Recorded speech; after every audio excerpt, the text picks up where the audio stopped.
What is the 14th thing that I would do differently if I were going to college today? I would date up. Hi, I'm Passion Darby, and 31 years ago, almost to date, I was a 18-year-old young woman, and I decided that I was going to college that fall no matter what. And I did go to college that fall. It was fall of 1993. And now here I am, 31 years later, and I feel that I have amassed a vast amount of information, knowledge, and wisdom that I plan to share with you all through this channel. So, what is the 14th thing that I would do differently if I were going to college today? I would definitely date up. But before I get into the topic, I do want to thank my 16 subscribers. Today, I miraculously went from 0 subscribers to 16 in one day, and I'm really grateful for each and every subscriber. So I do want to say thank you, and I hope that I continue to grow on this channel and am able to satisfy the knowledge needs of all my subscribers. So, going back to our topic, this topic can be a little controversial because everyone has their own perspective about dating and particularly dating in college. But I'm going to give you advice based on my own experience. So, and this might also be mostly applicable to young women because I was a young college woman. So I'm not sure if I can really speak to young men, but I think the values that I'm going to share today can apply to both men and women, college goers. So the first thing you need to know is that when you go to college, you are going to meet a variety of different people from all around these days the world. When I was going to college, it was mostly people from around the country, our country, the United States. But now there's a chance that you can meet people from different countries right sitting right next to you in your college classroom. So you will meet people from all around the world. And what you need to know is that you and those people will have come from different backgrounds. You all would have had different family experiences. You would have had different college agendas. You would have had different reasons for coming to college, and you will have different ideas about graduating and even how to study, what to study, and what habits you're going to bring with you to college, and what habits you're going to develop while you're in college, and even what habits you're going to have after college. So these people will be very different than you. Some people will be similar, but most will be very different. So you need to be aware of that when you are considering dating. And if you hear rumblings in the background, that is my paper because I always have my notes. So I think one of the mistakes that I made when dating in college was I dated men who did not have the same background that I did. And doing something like that can really throw you off schedule, throw a college student off schedule, throw a college student off track, and throw a college student off their value system. Now, I am a person of strong convictions, and I'm also a person who came from a strong background of moral values and a moral compass. So I was able to hold on to my morals pretty firmly while I was in college, but it doesn't mean that I didn't get off track in some ways because I absolutely did. And when I think about how I got off track or the ways in which I got off track or the people who were with me when I got off track, it was the men that I was dating while I was in college. So when I arrived to college, I feel like I had very high standards, but I know for sure that as I dated and as I went through my sophomore year in particular, junior year and senior year, I began to lower my standards. And I'm not really sure why. I'm still examining that in my own head today. But I have thankfully reinstated my standards. But I know when I was in a sophomore, for sure, that's when I began to lower my standards in terms of dating. And what I found in my getting to know not just the people I dated, the men I dated, but also just my college friends is that just because we're all college students, because I typically only dated people who were also enrolled in college with me, because remember I shared that I didn't leave campus a lot because I was having so much fun on campus. But just because you all are enrolled in the same classes, just because you all have been accepted to college, it does not mean you have the same life goals, characteristics, value systems, belief systems, family backgrounds, or even habits such as substance abuse or simply not being a good student. So you need to be aware of that people may not have the same values as you do, and you may have values that are different than the people who are interested in you, or whom you are interested in. You also need to think about an adage that our the elderly used to say in my community, which is you need to be equally yoked with the people you date. So that doesn't just apply to your romantic relationships in college, but also your friendships in college. So I was very fortunate with my friend group because I don't remember my friends being substance abusers. We were all good students. We were all trying hard. We were all going to classes. We used to actually, at Philander Smith College, we used to have a ritual where we would walk each other to class and pick each other up from class. And that was me and my female friends. But the people that I dated, particularly after Philander Smith College, we were not equally yoked. We were not on the same agenda, on the same path. We did not have the same vision. We did not have the same goals. And dating people who don't have the same vision as you doesn't mean that you're better than them, because that's not what this is about. This is not about a better than or better than, not better than. This is about, does this person have the same habits as I do? Does this person have the same character that I do? Will my affiliation with this person throw me off track of my life goals? Will my affiliation with this person make me question my own self, or make me become distracted? Because those types of dating scenarios can just be a big fat distraction, and you don't need distractions while you're in college. So those are things that you really need to think about when you are considering dating. Now, dating up, from my perspective, means dating someone that is on your level in college or higher. And that can be academically, professionally, physically, financially, kinship, that's very important, spiritually, and characteristically. All of those things are very, very important. So academically, if you're on the dean's list, I think you should be considering dating someone who's also on the dean's list. Professionally, are you a STEM major? You might want to date someone who is also a STEM major, because the truth is, when you graduate, you're going to be making a certain salary, and you want someone to also be matching that salary or making more than you. Or what about when you come home from your work in your STEM career? Don't you want someone who you can talk to about your challenges at work, and have them understand where you're coming from? So all those things you should think about. Physically, do you take care of yourself? Do you go to the gym? Do you eat well? And then you need to date someone who's also on that same path. You don't want someone who doesn't take care of their body, or abuses drugs or alcohol, or doesn't care about how they groom themselves, if you are a person who's well groomed. So those things matter.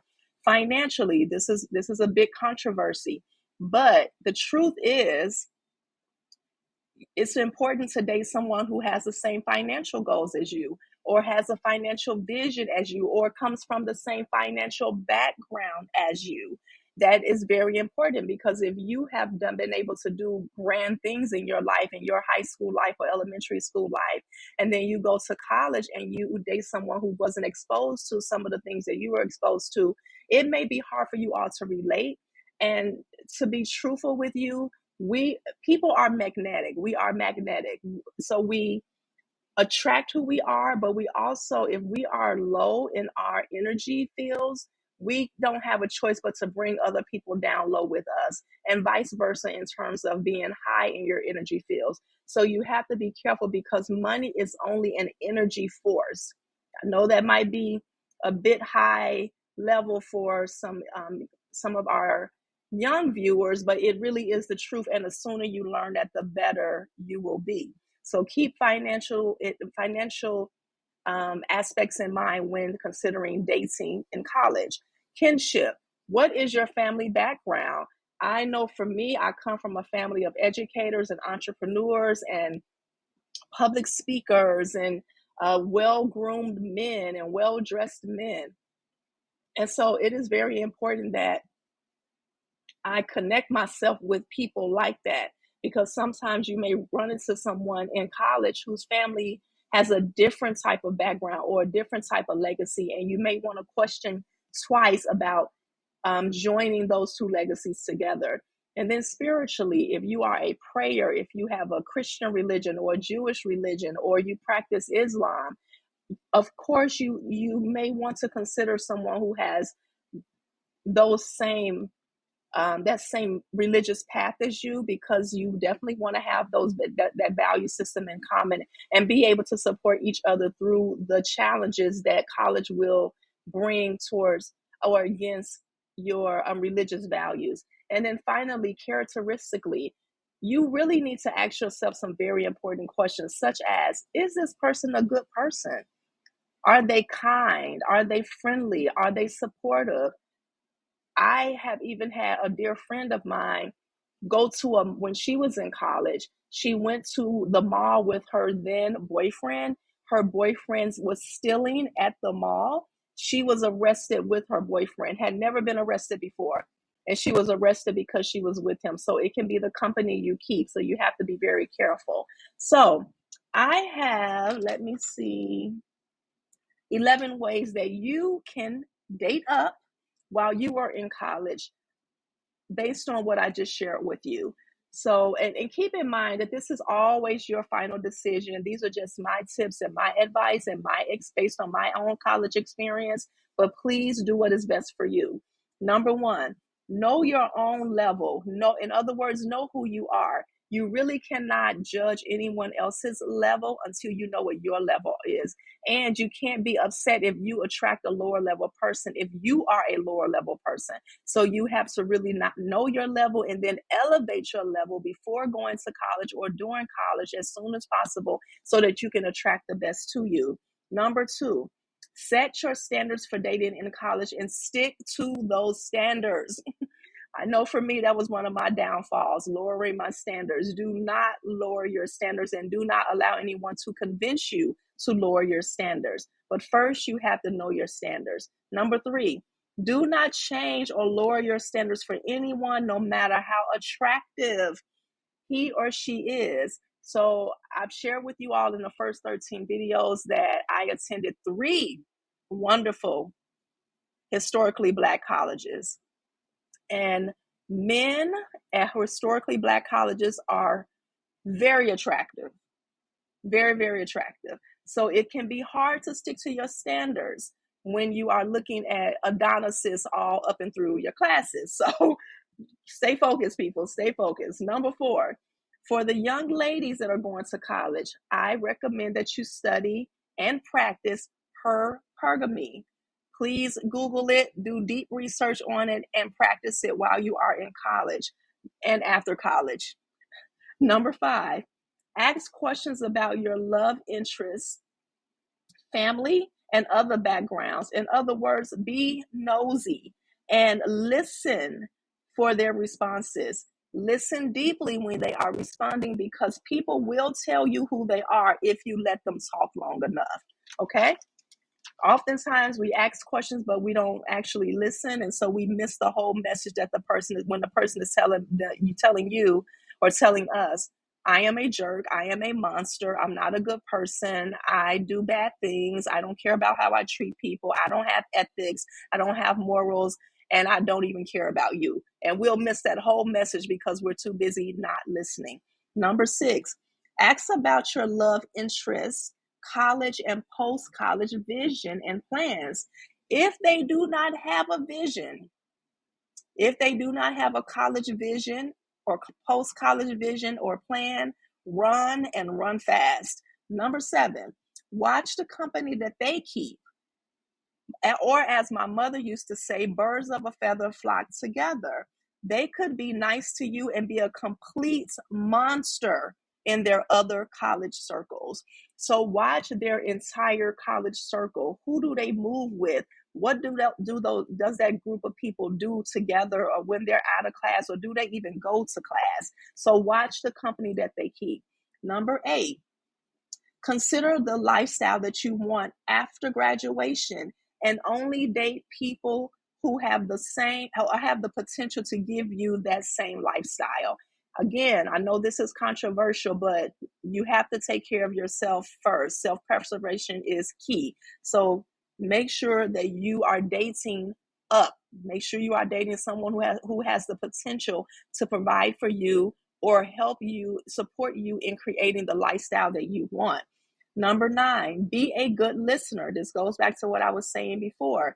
Again, people will tell you who they are if we would only listen. Most of the times we are not listening. Pay attention to what people are saying. And also, you all have a lot of technology today, so you are probably communicating via your phones or via social media. Pay attention to what people are posting. Pay attention to what the statements that people are making via text or on social media. Number 10, pay attention to what people do, not what they say. So people will say things to you because oftentimes most of us are not listening. I have a saying that the art of listening is dead, particularly in our country. But the more I travel to different countries, I realize that the art of listening is dead all over the world. So you will stand out by being a good listener and paying attention to what people do, because people will say anything. Watch what they do and base your decisions about them and dating them on their actions. And number 11, study the family legacy of your college love interest. It will tell you a lot if you are paying attention. So this is very important. I know I talked about my family legacy, even though my family is not perfect, and I don't think that perfection is an attribute or an adjective that should be assigned to human beings, because that's impossible. But all families have challenges, but the family legacy can be very telling. So ask people, who are your family members? What do they do? What's their background? What are their careers? Um, do you come from a two-parent household? How many siblings do you have?